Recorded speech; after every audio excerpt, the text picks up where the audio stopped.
Hi, my name is Dương. I am a singer-songwriter and I tend to live very emotionally, but at least I can say that it helps me listen and speak pretty well. I achieved an 8.5 on the IELTS test twice with a 9.0 in listening and 8.5 in speaking. Just to be clear, I'm not saying that people who are more logical don't speak or listen very well or as well as we do. In fact, they might be even better since they don't overthink as much and they tend to be more calm and collected. But for those of you who are emotional like me, I would say that our rich feelings are truly a gift. And that's exactly what I want to talk about in today's video. How our emotional nature can be a powerful advantage when we listen and speak. I'll begin by talking about the importance of emotions when speaking and then listening, and then I'll also demonstrate how you can improve both of these skills simultaneously. Let's go. Part 1. The role of emotions in speaking. I am a firm believer that a great speaker isn't necessarily someone who says the most profound or sophisticated thing. Instead, a great speaker is someone who can connect emotionally to their audience. This doesn't mean you always need to be giving a grand speech in order to be a great speaker. Even in simple conversations, day-to-day life, emotions play a crucial role too. And it's not about being dramatic or exaggerate everything you say either. A deliberately deadpan expression can convey humor pretty effectively. A calm, steady tone doesn't have to be dull or lifeless. It can provide a sense of peace and comfort to the listener. A confident, natural, and steady sounding voice can instill trust. As long as the listeners feel something, then my goal here is achieved. And in order to make them feel something, we need to feel what we say ourselves. When we speak about something that we are passionate about or have strong opinions on, our words naturally carry more weight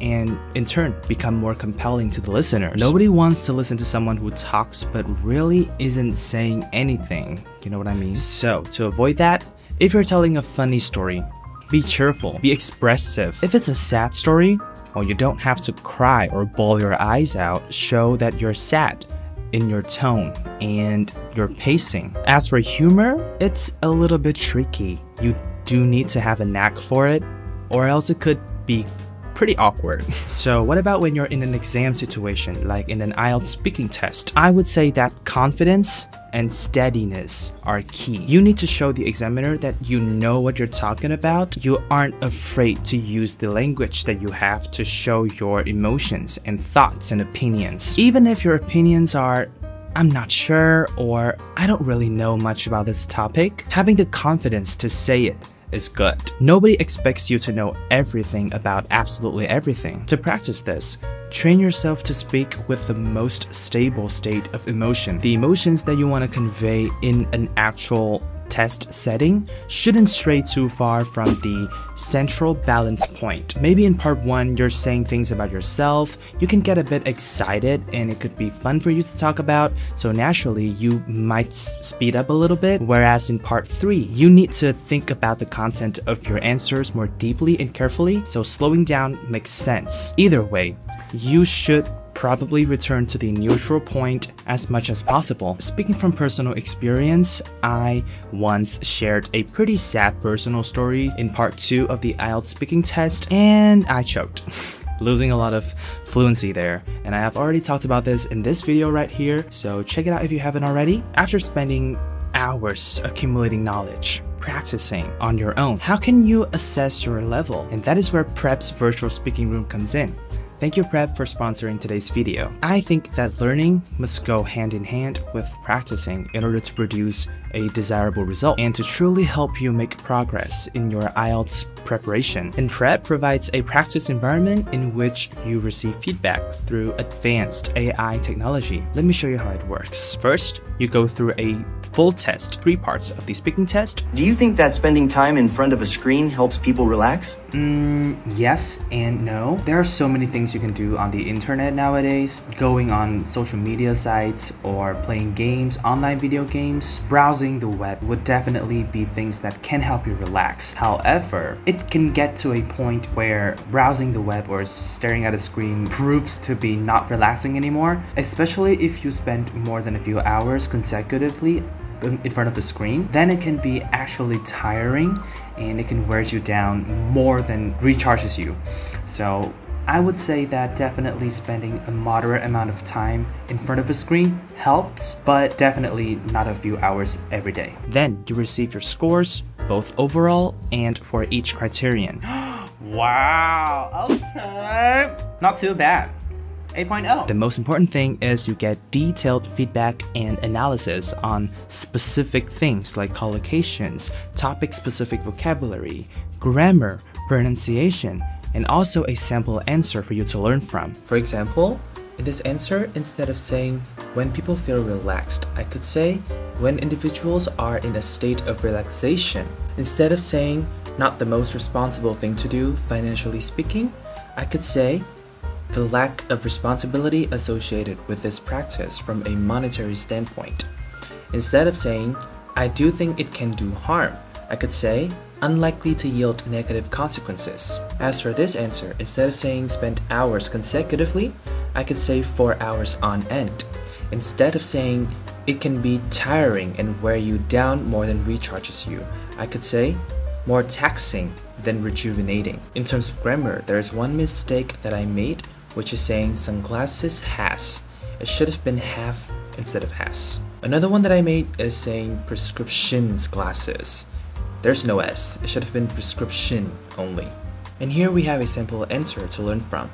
I wear shades mainly for protection against the sun's glare, especially on bright days that help in reducing eye strain and keeping my vision comfortable. They're also great for driving in sunny conditions, providing clearer vision and reducing glare from the road.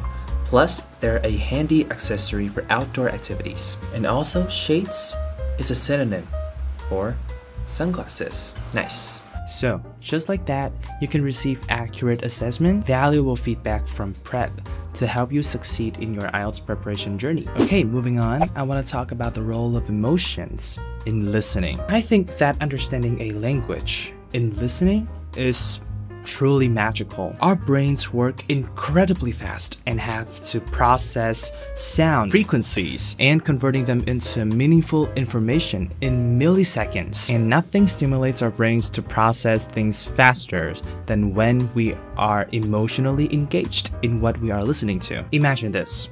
You have to listen to someone tell a story that is boring to you. It's akin to being lulled to sleep, isn't it? Or if the topic is something that you cannot bring yourself to care about, even if you technically understand every word that comes out of their mouth, I bet that you would still drift off and find something better to do in 30 seconds or less. The same principle applies when we listen to any language, be it our mother tongue or a native language. We can only stay focused and process the information that we're listening to when one of these two following criteria is met. Ideally, both of them. 1, we understand the words that they say, and we kind of care about it enough or have experience with it. 2, the story evokes some kind of emotion within us. So let's talk about each one of these conditions in more detail. Quite literally, we can only understand meaningful language if we have heard it before, know the meanings of the words, or have enough context clues to make educated guesses when there are gaps. Just imagine the difference between understanding 1 to 2 words in a 10-word sentence versus understanding 4 to 5 words or 8 to 9 words, right? And the key to increase our understanding is just more input exposure, which is encountering and understanding as much language as possible. However, it is absolutely okay if we don't remember everything that we have learned. Everybody forgets things, and the difference here lies in whether we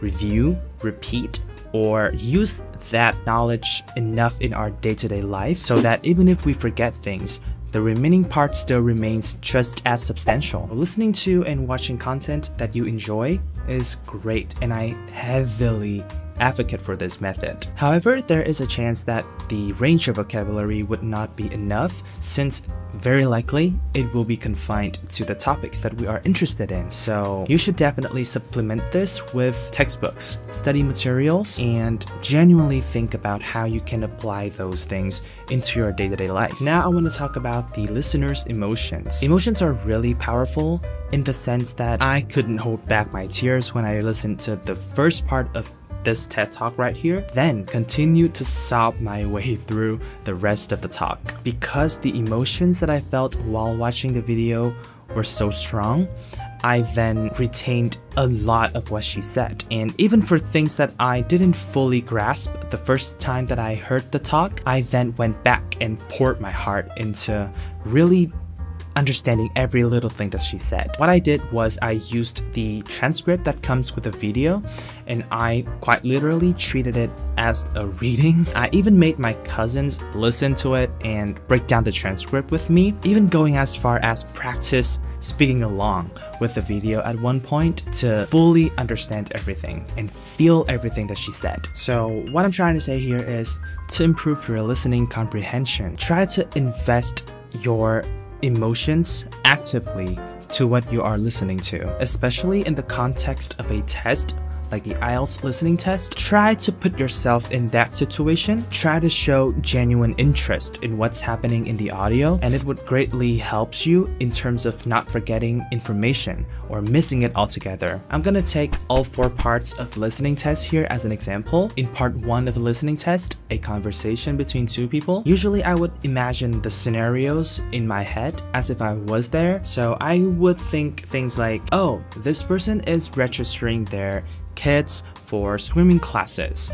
I wonder what days the center is opened, or the fees, the classes that they offer, and the contact number as well, and the address, things like that. For part 2, which often involves some kind of a guide, I adopt the excitement and curiosity of a traveler that is going on a vacation and hearing the guide talking about a place that I've never been to before. Part 3 usually is an academic discussion between students, sometimes involving a teacher as well. I would act as an eavesdropping student in the same class or in the same group, trying to follow along and catch up with my peers, understanding what they're doing, the assignment that's going on. Part 4, usually kind of a lecture. I would turn into a student who is very enthusiastic and eager to learn about the topic in class. I would look at the title to get a general understanding of what the teacher is going to talk about and then act excited.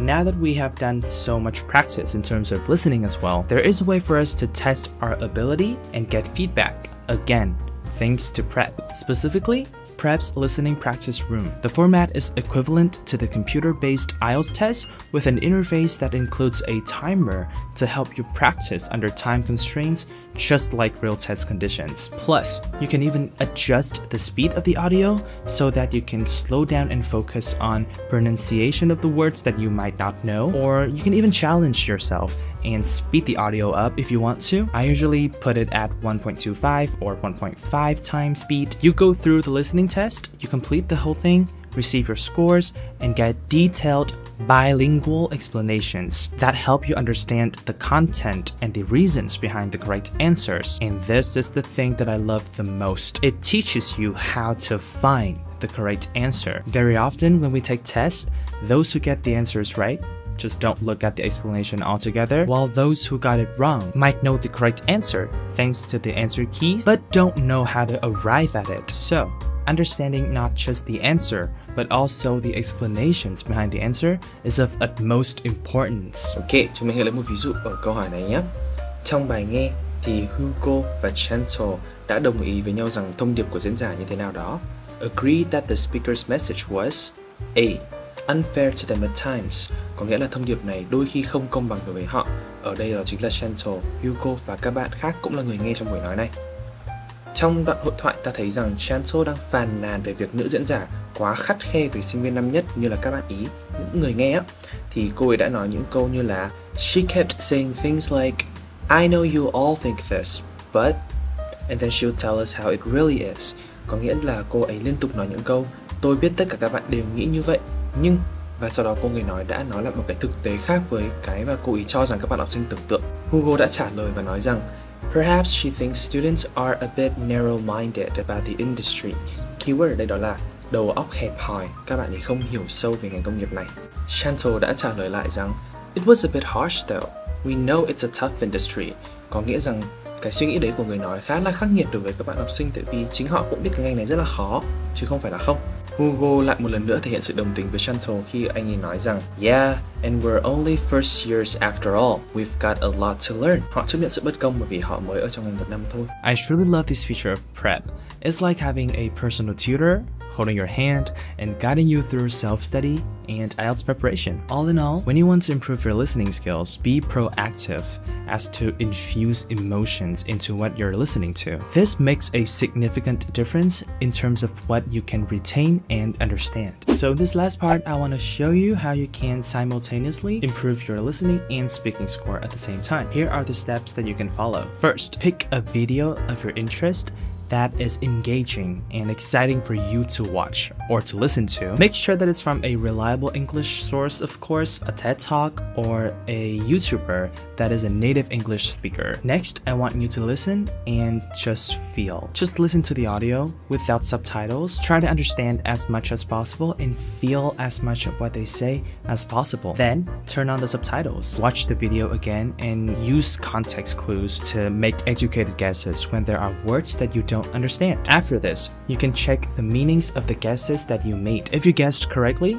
then that's great. You can remember it. If not, then look it up and try to use it a few times in different sentences so that you know how to use it. Only then can you actually internalize the words that you learn. When all of this is done, you can now repeat and reflect. This means rewatching the videos as many times as you want, and you should be able to feel yourself improve and understand more of the video as you do so. I think this is really great in terms of giving you motivation to keep practicing, as you can really feel your improvement with each time you rewatch the video. I guess all that I want to say in this video is that use your emotions to your advantage when you listen and speak, and it will make a significant difference without you even realizing it. To all of my friends out there who are preparing for the IELTS test, I've said this before and I'll say it again, give yourself time, be patient, and it's a process, so trust it. Trust the process. Thank you so much for watching this video. If you find it helpful, then please leave me a like, comment, and subscribe to the channel as well. Share this video with those you think might find it helpful, and I'll see you very soon in my next video. Goodbye.